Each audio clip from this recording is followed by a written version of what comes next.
कोई कंपनी आएगी नहीं, कोई बड़ी फैक्ट्री लगेगी नहीं, तो पटना में रोजगार कहाँ से होगा। बिल्कुल। ये रोजगार दिल्ली बॉम्बे की तरफ ही जाएगा। हम जब तक जातिवाद में रहेंगे, जब तक हम जय श्री राम का नारा दे के भाजपा जैसे पार्टियों को बांकीपुर में जिताते रहेंगे, तब तक ऐसे ही ये लाइन की लंबी संख्या रहेगी। पर जिस दिन रविनारायण सिंह जीत के आएगा, याद रखिएगा एक ऐसा रोजगार मेला भी होगा जिस दिन यहाँ रोजगार लेने के लिए कोई नहीं आएगा। ये मेरा सपना है, इतने लोगों को पहले ही रोजगार मिल जाएगा। तुम्हारी तलवार बांटने की साजिश ने मुझे इतना जिद्दी बना दिया कि मैंने कलम से कई जिंदगियों को बदलने का प्रयास किया है।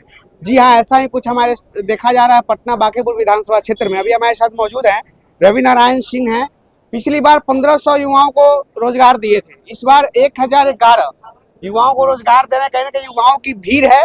और आज हम बात करेंगे रविनारायण से कैसे नया सोच इनमें डेवलप हुआ और समाज में एक बेरोजगार लोगों को जो रोजगार देने का जो पुण्य काम कर रहे हैं, इस पर क्या कहना चाहते हैं। सबसे पहले न्यूज जंक्शन बिहार में स्वागत है आपका। सारे दर्शकों को मेरा नमस्कार। पिछली बार भी आपने 1500 युवाओं को रोजगार दिया था, इस बार 1011, तो क्या कहना है इस पर। देखिए, इस बार भी हमने रोजगार लोगों को दे रहे हैं और हमारे जो भी लोग हैं भाई बहन है वो यहाँ पे भारी संख्या में उपस्थित भी हैं।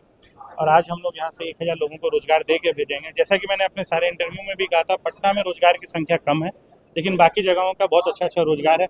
हमारे खासकर युवा मित्रों के लिए टाटा ग्रुप का रोजगार मेला, टाटा ग्रुप यहाँ उपस्थित है, जहाँ पे अगर कोई भाई बहन जिनका पढ़ाई छूट भी गया हो, टाटा ग्रुप उनको पढ़ा रही है 2 साल और पढ़ाने का महीने का 15,000 रुपये दे रही है। जैसा कि हम जानते हैं कि अब बांकीपुर विधानसभा चुनाव लड़ने वाले हैं 25 में, लेकिन जैसे देखा जाता है चुनावी वादों के लिए नेता जाने जाते हैं, लेकिन आप पहले ही जो युवाओं के लिए प्रयासरत है, कहीं ना कहीं बांकीपुर ही नहीं पूरे बिहार के लिए।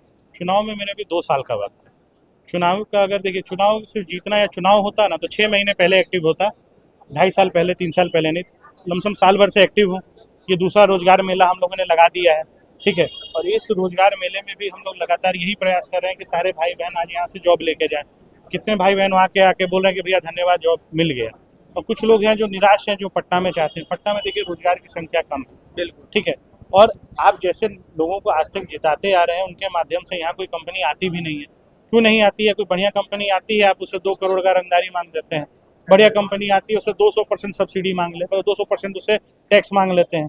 बाकी राज्यों में सब्सिडी मिलकर रोजगार मतलब फैक्ट्रियाँ स्टैब्लिश की जा रही है, और हमारा एक राज्य है यहाँ 200% टैक्स दे के एक फैक्ट्री स्टैब्लिश करे। कौन सी कंपनी आएगी?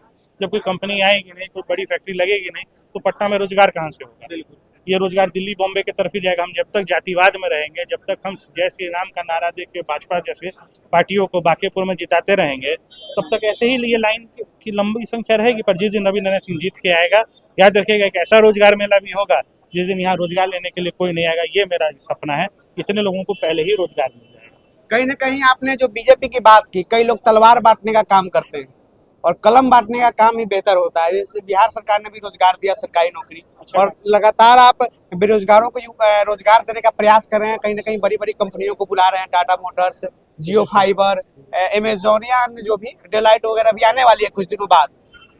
जी, डेलॉइट भी आने वाली है। डेलॉइट में ना अभी क्या है ना, बहुत सारे भाई हमारे यहाँ आ रहे हैं बीटेक वाले, जिनको हाई एंड जॉब चाहिए, जो ओवर क्वालिफाइड है हाई पेइंग जॉब्स के लिए। तो हाई पेइंग जॉब्स वाले के लिए हम एक डेलॉइट की एक कैंप लगाने वाले हैं, जो कि हम होटल मौर्या में लगाएंगे, ठीक है। और क्योंकि बड़ी कंपनी, उनका अलग व्यवस्था रहता है, वहाँ पे 3-4 राउंड उनका इंटरव्यू होगा और वहाँ से फिर लोगों को हायरिंग की जाएगी। यानी कि आजकल के जमाने में बिहार में जितने भी कॉलेजेस हैं, कॉलेज जितने बेहतरीन प्लेसमेंट अपॉर्चुनिटी बच्चों को नहीं दे पाती है, लेकिन आप अपने तरफ से प्रयास कर रहे हैं। कई लोग आरोप भी लगा सकते हैं कि राजनीतिक स्टंट खेल रहे हैं रविनारायण सिंह।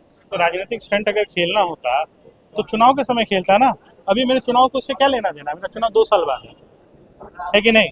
राजनीतिक स्टंट में 2 साल बाद खेलता है। ये समाज सेवा हो रहा है पूर्ण रूप से समाज के लिए। और यहाँ ना किसी से जात पूछा जाता है, ना धर्म पूछा जाता है, ना किसी को ये कहा जाता है कि आप कहाँ से आए। पूरा बिहार मेरा परिवार है और पूरे बिहार के लिए हम सदैव। रविनारायण सिंह का आप सभी को ढेर सारा नमस्कार।